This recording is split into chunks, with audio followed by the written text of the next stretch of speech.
Daniel capítulo 5 fala sobre a escritura na parede. O rei Belsazar deu um grande banquete a 1000 dos seus grandes e bebeu vinho na presença dos 1000. Enquanto Belsazar bebia e apreciava o vinho, mandou trazer os utensílios de ouro e de prata que Nabucodonosor, seu pai, tirara do templo que estava em Jerusalém, para que neles bebessem o rei e os seus grandes, as suas mulheres e concubinas. Então trouxeram os utensílios de ouro que foram tirados do templo da casa de Deus, que estava em Jerusalém, e beberam neles o rei, os seus grandes e as suas mulheres e concubinas. Beberam o vinho e deram louvores aos deuses de ouro, de prata, de bronze, de ferro, de madeira e de pedra. No mesmo instante, apareceram os dedos de mão de homem e escreviam, defronte do candeeiro, na caiadura da parede do palácio real. E o rei viu os dedos que estavam escrevendo. Então se mudou o semblante do rei, e os seus pensamentos o turbaram. As juntas dos seus lombos se relaxaram, e os seus joelhos batiam um no outro. O rei ordenou em voz alta que se introduzissem os encantadores, os caldeus e os feiticeiros. Falou o rei e disse aos sábios da Babilônia: qualquer que ler esta escritura e me declarar a sua interpretação, será vestido de púrpura, trará uma cadeia de ouro ao pescoço e será o terceiro no meu reino. Então entraram todos os sábios do rei, mas não puderam ler a escritura, nem fazer saber ao rei a sua interpretação. Com isto, se perturbou muito o rei Belsazar, e mudou-se-lhe o semblante, e os seus grandes estavam sobressaltados. A rainha mãe, por causa do que havia acontecido ao rei e aos seus grandes, entrou na casa do banquete e disse: ó rei, vive eternamente. Não te turbem os teus pensamentos, nem se mude o teu semblante. Há no teu reino homem que tem o espírito dos deuses santos. Nos dias de teu pai se achou nele luz e inteligência e sabedoria, como a sabedoria dos deuses. Teu pai, o rei Nabucodonosor, sim, teu pai, ó rei, o constituiu chefe dos magos, dos encantadores, dos caldeus e dos feiticeiros. Porquanto espírito excelente, conhecimento e inteligência, interpretação de sonhos, declaração de enigmas e solução de casos difíceis se acharam neste Daniel, a quem o rei pusera o nome de Beltesazar. Chame-se, pois, a Daniel, e ele dará a interpretação. Então Daniel foi introduzido à presença do rei. Falou o rei e disse a Daniel: és tu aquele Daniel dos cativos de Judá, que o rei meu pai trouxe de Judá? Tenho ouvido dizer a teu respeito que o Espírito dos deuses está em ti, e que em ti se acham luz, inteligência e excelente sabedoria. Acabam de ser introduzidos à minha presença os sábios e os encantadores, para lerem esta escritura e me fazerem saber sua interpretação, mas não puderam dar a interpretação destas palavras. Eu, porém, tenho ouvido dizer de ti que podes dar interpretações e solucionar casos difíceis. Agora, se puderes ler esta escritura e fazer-me saber a sua interpretação, serás vestido de púrpura, terás cadeia de ouro ao pescoço e serás o terceiro no meu reino. Então respondeu Daniel e disse na presença do rei: os teus presentes fiquem contigo e dá os teus prêmios a outrem. Todavia lerei ao rei a escritura e lhe farei saber a interpretação. Ó rei, Deus o Altíssimo deu a Nabucodonosor, teu pai, o reino e a grandeza, glória e majestade. Por causa da grandeza que lhe deu, povos, nações e homens de todas as línguas tremiam e temiam diante dele. Matava a quem queria e a quem queria deixava com vida. A quem queria exaltava e a quem queria abatia. Quando, porém, o seu coração se elevou e o seu espírito se tornou soberbo e arrogante, foi derribado do seu trono real e passou dele a sua glória. Foi expulso dentre os filhos dos homens. O seu coração foi feito semelhante ao dos animais, e a sua morada foi com os jumentos monteses. Deram-lhe a comer erva como aos bois, e do orvalho do céu foi molhado o seu corpo, até que conheceu que Deus, o Altíssimo, tem domínio sobre o reino dos homens, e a quem quer constitui sobre ele. Tu, Belsazar, que és seu filho, não humilhar-te o teu coração, ainda que sabias tudo isto, e te levantar-te contra o Senhor do céu, pois foram trazidos os utensílios da casa dele perante ti, e tu e os teus grandes, e as tuas mulheres, e as tuas concubinas, bebestes vinho neles. Além disso, deste louvores aos deuses de prata, de ouro, de bronze, de ferro, de madeira e de pedra, que não veem, não ouvem, nem sabem. Mas a Deus em cuja mão está a tua vida e todos os teus caminhos, a ele não glorificar-te. Então da parte dele foi enviada aquela mão que traçou esta escritura. Esta, pois, é a escritura que se traçou. Mene, mene, tekel e parsim. Esta é a interpretação daquilo. Mene, contou Deus o teu reino e deu cabo dele. Tekel, pesado foste na balança e achado em falta. Pérez, dividido foi o teu reino e dado aos medos e aos persas. Então mandou Belsazar que vestissem Daniel de púrpura e lhe pusessem cadeia de ouro ao pescoço, e proclamassem que passaria a ser o terceiro no governo do seu reino. Naquela mesma noite foi morto Belsazar, rei dos caldeus, e Dario o Medo, com cerca de 62 anos, se apoderou do reino. Um comentário da lição da Escola Sabatina dessa semana diz o seguinte: por que Ellen G. White ela foi chamada como profeta? Ellen G. White ela não foi chamada para trazer nova luz. Sabe o que ela foi chamada?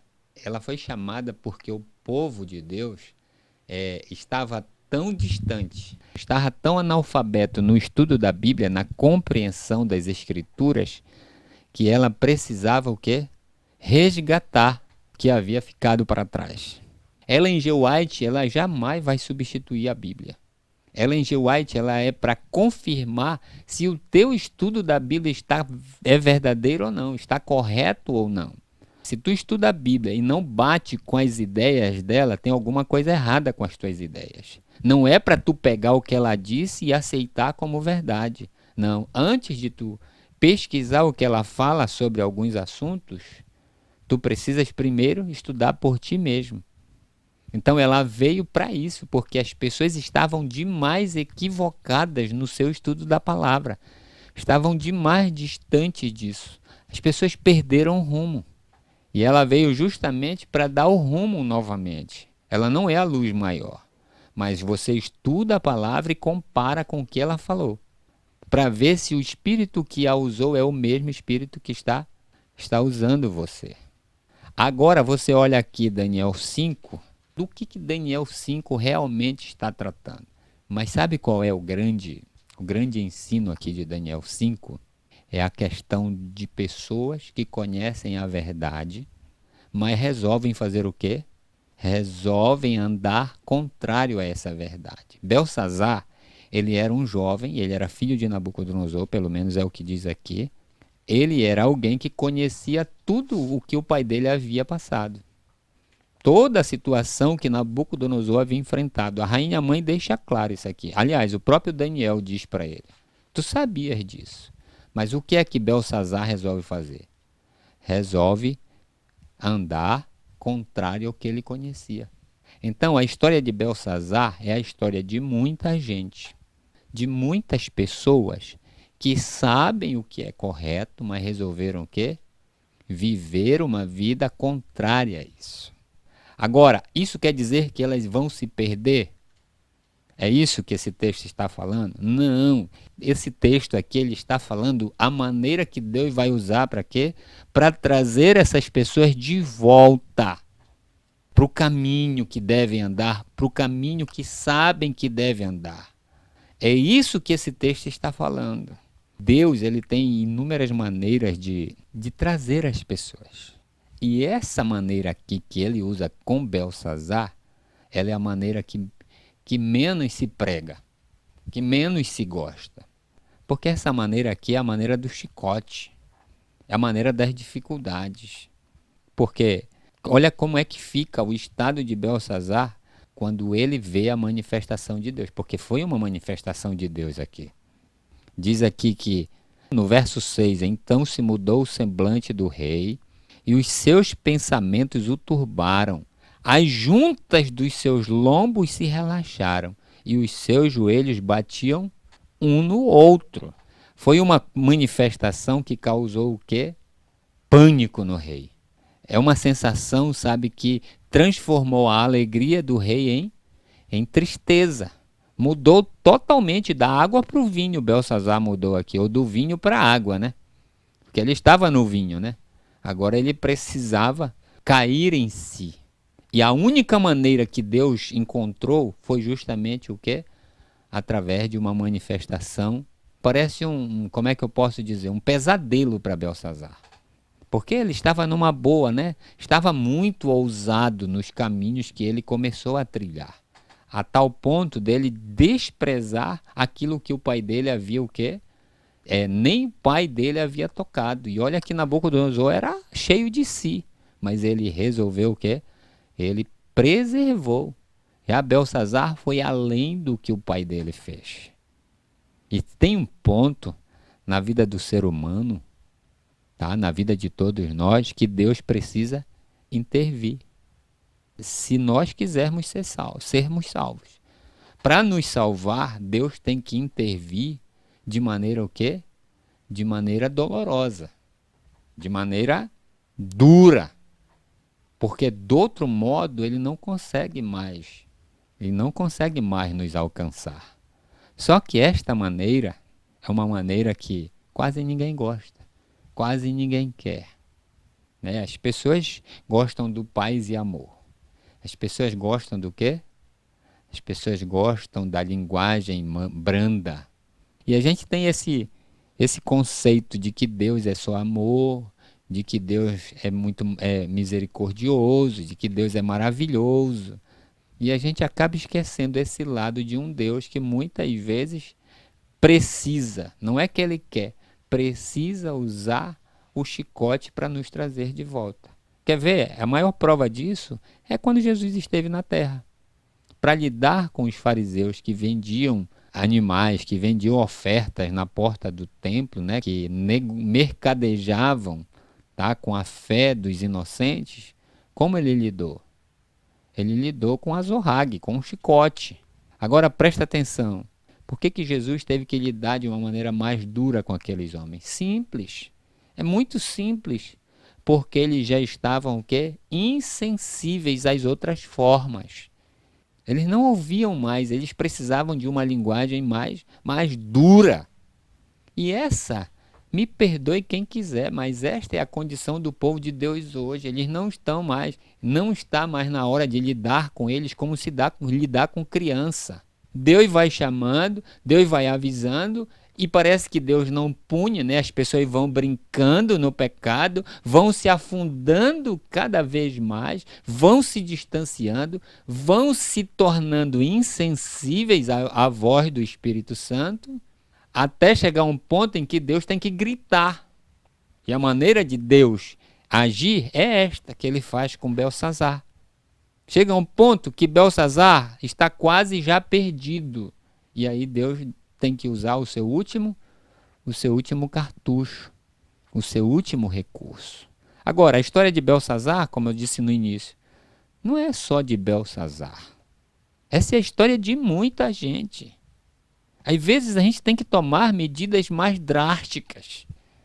Às vezes a gente tem que cortar certas coisas, eliminar certas coisas. Por quê? Porque senão a pessoa acha que a gente está brincando. As pessoas continuam brincando. Estão se destruindo porque ninguém é capaz de dizer, já basta, chega. Não, tem horas que você tem que ser duro e dizer, não, daqui não. Isso aqui vai ser a tua morte. É sim, a gente tem, às vezes, que ser mais duro para o próprio bem de quem a gente ama. Só que essa linguagem, hoje, no meio cristão, ela é o quê? Ela é estranha. Ela é muito estranha, essa linguagem no meio cristão. Só que amor, amar alguém, não é apenas ser passivo. Não é apenas aceitar tudo. Não, amor vai além. Amor tem atitudes. Amor sabe o limite. Amor tem limites. Tem que dizer para o outro, eu te amo, mas tu não podes passar daqui. E foi isso que Deus fez com Belsazar. Porque Belsazar é um crente desviado. Belsazar é filho de um crente. Nabucodonosor se tornou cristão. Aceitou a fé de Daniel. E Belsazar aprendeu tudo isso, mas ele viveu totalmente contrário. Nos foi ensinado que Belsazar é um rei perdido. Nos foi ensinado isso. Mas é a verdade? Não, aqui está a manifestação de Deus para salvar não só esse Belsazar. Aqui está a maneira como o céu se utiliza para salvar outros Belsazares da vida. Eu tenho me perguntado muito esses dias uma coisa. Está aí o coronavírus. De onde é isso? Não é o dedo de Deus isso não, escrevendo novamente na parede, não. Não parece o dedo de Deus, não. Já prestaram atenção nisso? Dá pra gente ficar pensando, não dá? Vocês já se questionaram isso? Tem alguém dirigindo isso? Tem? Sabe de uma coisa? Presta bem atenção num detalhe. Quando é que o nosso povo vai voltar a orar? Quando é? Quando é que o nosso povo vai voltar a orar? Que é muito fácil, né? Esperar do Bolsonaro, esperar dos líderes mundiais uma vacina para que essa situação seja resolvida. É muito fácil esperar dessas pessoas, cobrar dessas pessoas como se elas fossem as maiores responsáveis. Agora, presta atenção numa coisa. Se isto é o dedo de Deus, tá, novamente, para trazer o seu povo à vida que ele deseja que esse povo viva, não tem o quê? Não tem homem, não tem ser humano nesta terra que resolva esta situação. A maior prova disso é Belsazar. Belsazar enfrentou uma situação que o fez tremer na base, que um joelho batia no outro, e ele buscou quem? Ele buscou todos os sábios do seu reino para quê?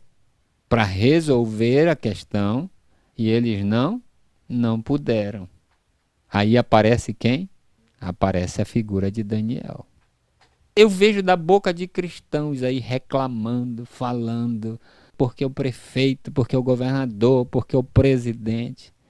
E eu fico olhando, fico me perguntando, será que esse cara está de joelhos dobrados? Será que esse camarada já não está conseguindo ler por trás disso tudo, nessas circunstâncias que Deus o está chamando para mudar de vida? Porque eu fico pensando como é que Deus vai trazer as pessoas que estão longe dele, que sabem disso, que estão vivendo uma vida totalmente contrária. Diante de uma pandemia dessa, as pessoas querem continuar com a vida da mesma maneira? Da mesma forma? Do mesmo jeito, como se nada tivesse acontecendo? Belsazar, ele acordou justamente quando ele enfrentou uma situação dessa. Se as pessoas não acordarem agora, se as pessoas não olharem para essa situação como sendo o dedo de Deus para a vida delas, elas não vão acordar mais. Não tem, porque esse é o último recurso que Deus usa para trazê-los de volta. E Deus tem sido misericordioso. Eu acredito muito que Deus tem sido misericordioso aqui. Porque hoje Deus não está tocando na vida de quem? De pessoas que ainda podem mudar a sua condição. Mas a questão toda é que Belsazar, diante desta situação, ele não ficou indiferente. Ele não ficou de braços cruzados. Ele fez tudo o que estava o quê? Ao seu alcance para entender a situação. Mesmo que isso, como foi o caso aqui, custou o quê? O seu reino. Eu fico me perguntando nesses momentos, quando é que as pessoas vão mudar a maneira de viver delas? As coisas estão desmoronando ao seu redor e elas continuam o quê? Com a mesma vida. Continuam da mesma forma. Isso é doloroso. Isso é pesado. Isso é difícil. A que ponto as pessoas chegaram na sua insensibilidade?